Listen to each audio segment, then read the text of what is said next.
Welcome to the Real Horror Stories channel. This channel is based on the real horror incident which is shared by our viewers. 1 to 13 stories shared by Isabella from Norway. Isabella said she read this true paranormal stories from somewhere on internet. Thank you so much, Isabella.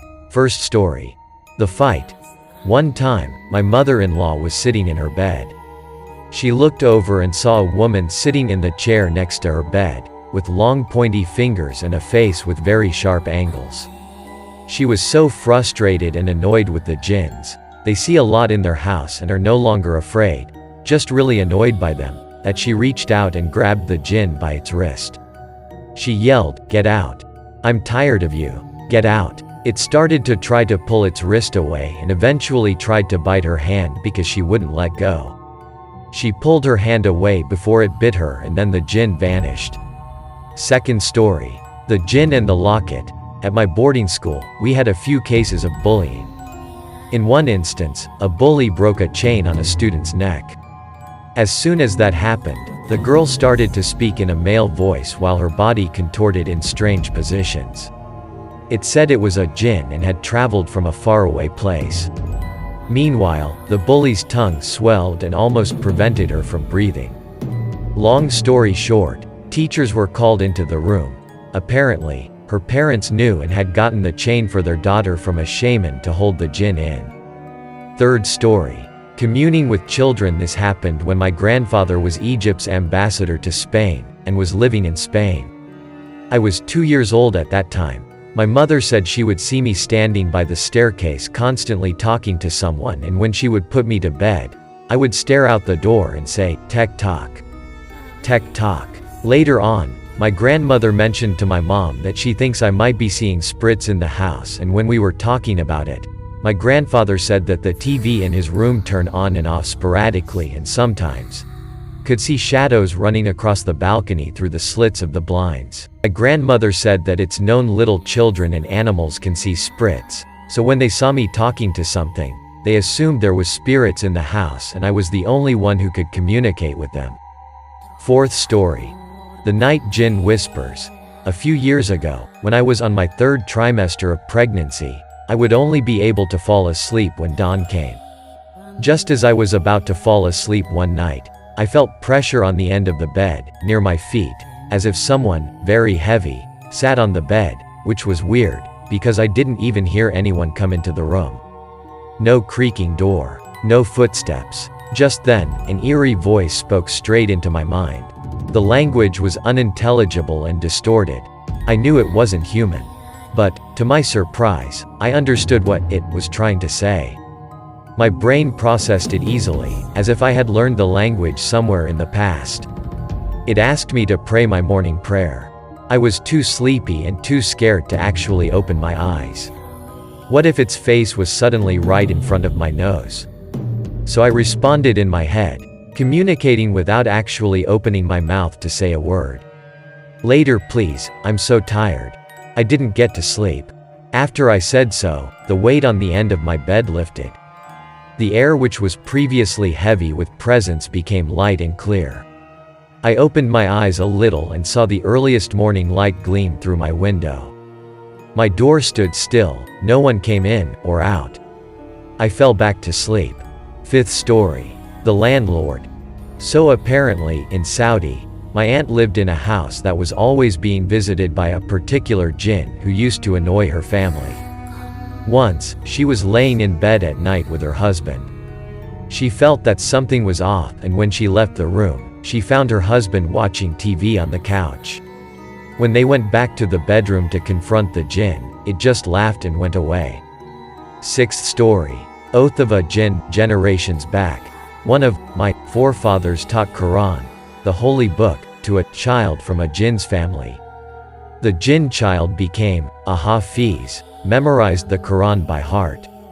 The jinn's parents appeared in front of my grandfather, and in return, as a thanks, they offered him many different things. There were huge trays full of gold and silver were brought or whatnot, but he would not accept it. He said, "I did this because I believe I will be rewarded by Allah." They wouldn't go. Less than, the jinn said you have done such a big favor to our generations that we want to give you something. After so many arguments, they wouldn't go so. My grandfather said, okay, then what I would ask you is that you have to take an oath and promise me that for my next 7 generations you would not hurt anyone or make anyone's life miserable. 7th story. The Territorial Jinn. My great-uncle went to visit his cousins in India. His cousins told him that since it was summertime and they would all sleep in the courtyard together. However, they told him he wasn't allowed to place his bedding in a particular corner. Apparently, a jinn slept there and strange things happened if anyone disturbs that corner. My great-uncle said it was nonsense and decided to sleep there anyway. One night, he woke up on the other side of the court. He laughed at first and thought it was his cousins who were pranking him and decided to sleep there again. The following night, the same thing happened, so he left a note next to his pillow saying, "Stop pranking me. I know there is no jinn." That night, he said he was pushed off his bed, and his bedding was thrown on the other side. A note was thrown into his lap which said, "I sleep here." The scary part is, it wasn't that dark and there was no one there. 8th story. Mr. Fantastic. My uncle once told me a story about a couple. The husband used to work in the army, so he would be sent on long trips outside the village. His wife was usually lonely, but she befriended a man. He would sit on her courtyard wall with his back facing her, so she could only see his face when he turned around to answer back. It was a sweet friendship. One evening, she asked him to come over for tea and to bring his wife along with her. But instead of getting down and using the door, he took his leg and stretched it 10 feet down her wall to her side of the yard. He said, "Why didn't you offer me tea before? I'd love to come and have chai with you." 9th story. The husband. My friend was staying in the north of Morocco for the summer. One morning, she woke up with a big triangle of henna on her hand. She showed it to every person of her family and they said the only valid reason was that she was married to a jinn now. She was never lucky in love ever since. 10th story. An evening with sheikh who communicate with jinn. The assistant to the sheikh switched the lights off and the sheikh began reciting Quran in a very strange way. He read it backwards and then read parts of verses, in really strange ways that I've never heard before. Suddenly he said, "The jinn has arrived. Make your presence known by touching every one of us sitting in this small circle." That's when it got really scary and I felt an almost electric current running through my leg. As it went around the circle, everyone screamed, almost at the same time. After that, the sheikh asked the jinn to bring back the evil curse which had been cast. The jinn disappeared and we did feel something rushing out the window. It came back and suddenly, it dropped something quite heavy onto the chandelier. It was a huge package, wrapped in nylon and covered in mud. The sheikh then unwrapped it and he began reading these scroll of paper, written in Arabic but also really strange writing. 11th story. Never leaving home.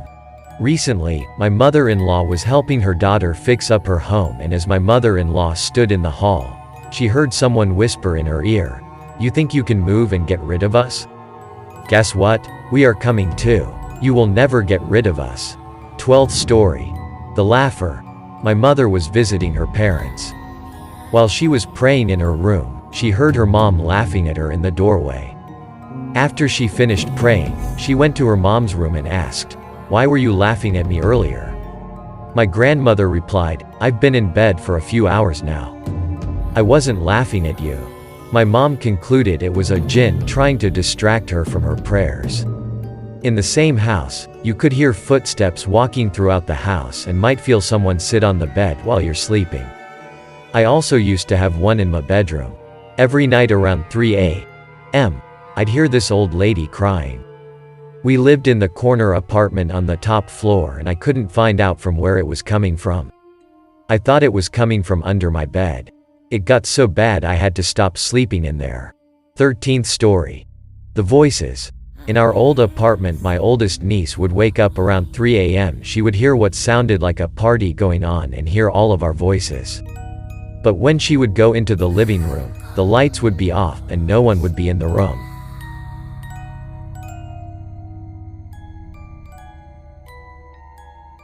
now.